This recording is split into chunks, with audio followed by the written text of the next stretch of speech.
زندگی کو خوبصورت بنانے کے لیے کچھ سادہ مگر مؤثر عادات اپنا لیں۔ روزانہ ایک دیسی لہسن کھائیں، یہ صحت کے لیے بہترین ہے۔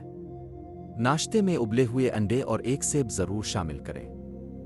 گھی کی روٹی کی بجائے خشک روٹی کھائیں اور دن میں کم از کم 12 گلاس پانی پئیں۔ ایک دن چھوڑ کر تخم ملنگا اسپغول چھل کا استعمال کریں۔ ادرک، سونف، دار چینی، پودینہ اور چھوٹی الائچی کا قہوہ بنا کر پئیں، آدھا لیموں ملا کر۔ روزانہ 5 سے 7 کجور کھائیں اور صبح کے وقت بھگوئے ہوئے 12 بادام چھیل کر کھائیں۔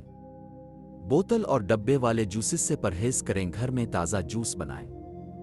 رات کو اپنے ہاتھوں اور پاؤں پر تیل لگائیں، یہ کئی بیماریوں سے بچاتا ہے۔ اور سب سے اہم، قرآن کی تلاوت کریں، 5 وقت کی نماز پڑھیں اور اللہ کا ذکر کریں۔